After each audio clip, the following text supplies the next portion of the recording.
तो पहला प्रश्न जो पूछा था दोस्तों वो पूछा था कि कौटिल्य की सहायता से चंद्रगुप्त मौर्य ने किसे हराकर साम्राज्य की स्थापना की थी। तो पूछा दोस्तों कौटिल्य की सहायता चंद्रगुप्त मौर्य ने किसे हराकर मौर्य समाज की स्थापना की थी। तो दोस्तों इसका जो आपका सही आंसर है वो तो आपका धनानंद है। लेकिन दोस्तों 321 ईसा पूर्व में चंद्रगुप्त ने अपने गुरु चाणक्य की सहायता से अंतिम नंद शासक धनानंद को युद्ध भूमि में पराजित कर मौर्य समाज की नींव डाली थी। चंद्रगुप्त मौर्य ने नंदों को पराजित कर मौर्य समाज की स्थापना की थी, जिसका आंसर दोस्तों आपका घनानंद है। अगला पूछा था दोस्तों कि जम्मू कश्मीर की कौन सी महिला पायलट है जो कि दोस्तों पहली बार लड़ाकू विमान उड़ाया था। तो दोस्तों वो तो आपका है भावना कांत। भावना कांत दोस्तों आपका राइट आंसर होगा। इसके जुड़े फैक्ट्स को देखें तो भारतीय वायुसेना की झांकी का हिस्सा बनने वाली दूसरी महिला फाइटर जेट पायलट है। पिछले 60 पायलट लेफ्टिनेंट भावना कांत आईएएफ की झांकी का हिस्सा बनने वाली दोस्तों पहली महिला फाइटर जेट बनी है। शिवांगी सिंह दोस्तों आपका बनारस से है, वो दोस्तों आईएएफ 2017 में शामिल हुई थी। ये तो शामिल होने वाली 2017 में, लेकिन दोस्तों पहली बार महिला फाइटर जेट प्लेट उड़ाया था, जो कि दोस्तों आपका भावना कांत सही आंसर है। अगला पूछा था दोस्तों कि भारत में नृत्य को लाने का श्रेय किसे दिया जाता है।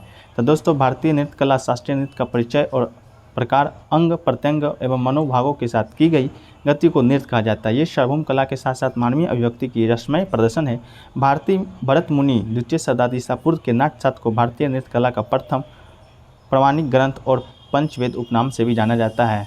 अगर दोस्तों इसमें आपका आंसर नहीं मिला होगा तो आप इसका आंसर कमेंट बॉक्स में बताइए। अगला पूछा दोस्तों कि निम्न में से कौन सा साई मात्रक है जो कि दोस्तों कार के साई मात्रक के बराबर होता है। तो दोस्तों इसका जो आपका राइट आंसर है वो आपका दोस्तों ऊर्जा आपका राइट आंसर था। अगला पूछा दोस्तों कि 2001 में कौन सी महिला गायिका को भारत रत्न से सम्मानित किया गया था। तो दोस्तों इसका तो आपका राइट आंसर दोस्तों आपका लता मंगेशकर होगा, जो कि दोस्तों मशहूर गायिका है। यह पहली महिला थी जिन्हें संयुक्त राष्ट्र संघ की सभा में संगीत कार्यक्रम प्रस्तुत किया था। साल 1998 में दोस्तों उनको भारत रत्न दिया गया था। 2001 में दोस्तों भारत से सम्मानित होने वाली लता मंगेशकर को भी दोस्तों भारत रत्न दिया गया था। तो आपका राइट आंसर दोस्तों हालांकि लता मंगेशकर ही है। अगला पूछा दोस्तों कि गौतम बुद्ध का अंतिम वर्षावास या मृत्यु या उनका दाह संस्कार कहाँ हुआ था। तो दोस्तों गौतम बुद्ध का जो मृत्यु है 483 ईसा पूर्व में दोस्तों कुशीनारा में हुआ था। कुशीनारा जो कि दोस्तों आपका उत्तर प्रदेश में स्थित है। उस समय उनकी उम्र दोस्तों 80 थी। बौद्ध धर्म के अनुयायी से दोस्तों महापरिनिर्वाण कहते हैं। बौद्ध धर्म के गौतम बुद्ध के मृत्यु को दोस्तों महापरिनिर्वाण कहा जाता है। और दोस्तों जब गौतम बुद्ध ये अपना शिक्षा ग्रहण किए थे उसको दोस्तों धम्मचक्र परिवर्तन कहा जाता है। लेकिन दोस्तों मृत्यु के मत में बौद्धजीवियों के इतिहासकार में एक मत नहीं है। अगला है दोस्तों कि असम का कौन सा खेल है दोस्तों जो कबड्डी की तरह खेला जाता है। इसको दोस्तों लास्ट में देखेंगे। अगला क्वेश्चन पूछा दोस्तों कि भारत में कितने साल की उम्र कारखाना में काम करने के लिए मान्य होगा। तो दोस्तों आपका ऑप्शन दिया गया था दोस्तों 13, 12, 14, 16। तो दोस्तों आपका 16 राइट आंसर होगा। इससे जुड़े फैक्ट्स को देखें तो अगर व्यवसायिक उद्देश्य से किए जा रहे किसी कार्य के लिए 14 साल से कम उम्र के बच्चे को नियुक्त किया जाता है तो दोस्तों आपका बाल श्रम कहलाता है।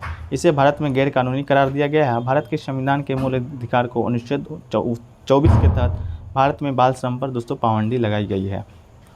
अगला पूछा दोस्तों कि ओणम त्यौहार भारत के किस राज्य में मनाया जाता है। तो दोस्तों ओणम जो त्यौहार है वो दक्षिण भारत में खासकर केरल में बहुत धूमधाम से मनाया जाता है। तो केरल आपका राइट आंसर है।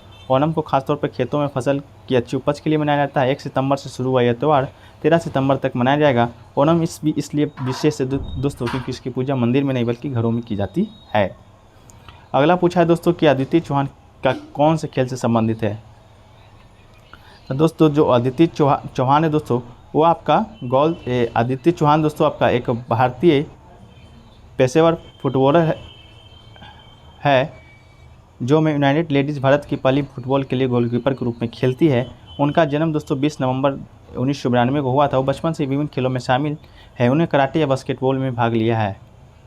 अगर दोस्तों ये अदिति चौहान का बात नहीं हो रहा होगा तो दोस्तों एक आदित्य चौहान और है जो कि दोस्तों टोक्यो ओलंपिक में भाग लिया था, जिनका संबंध दोस्तों आपका गोल्फ से है। तो आप कमेंट सेक्शन में बताइए कि कौन सा आदित्य चौहान का बात हो रहा है। क्वेश्चन पूछा गया था गोल्फ का या फुटबॉलर का।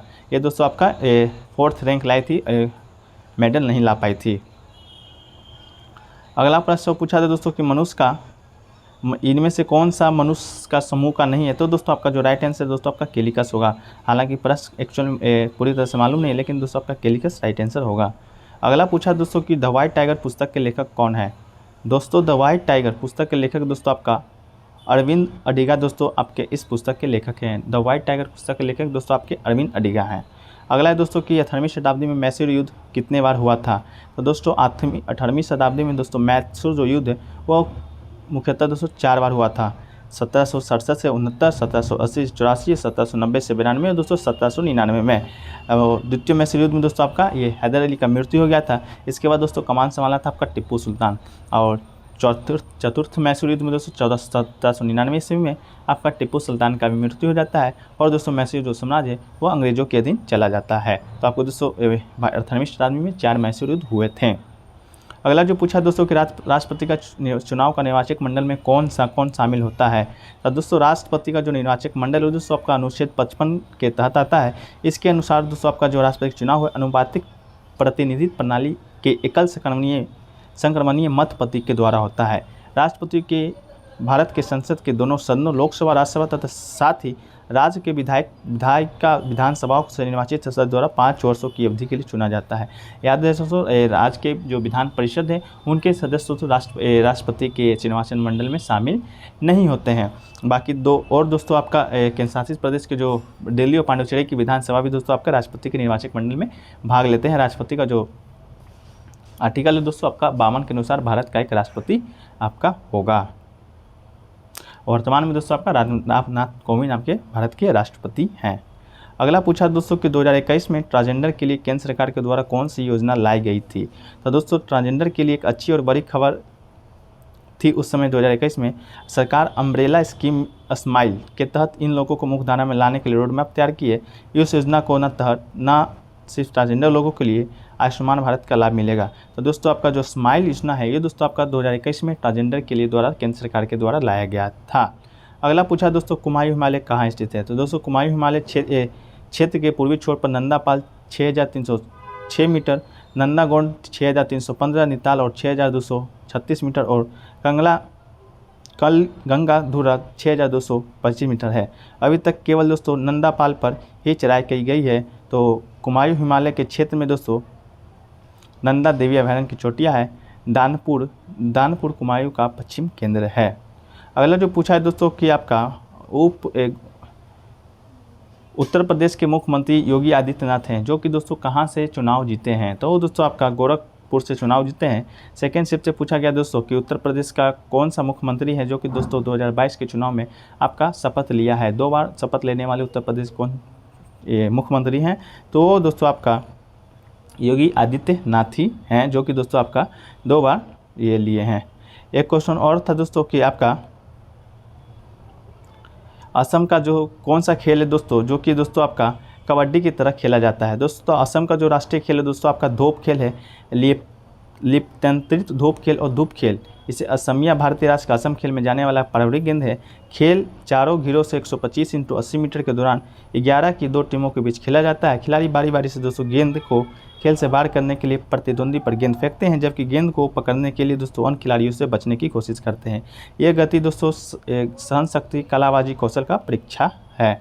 तो दोस्तों ये देखिएगा कि असम का कौन सा खेल है जो कबड्डी की तरह खेला जाता है। अगर इसमें आंसर आपको ना मिला होगा तो दोस्तों आप कमेंट सेक्शन में उसका ऑप्शन में बताइए। अगर आंसर पता है तो दोस्तों आप आंसर भी बता सकते हैं।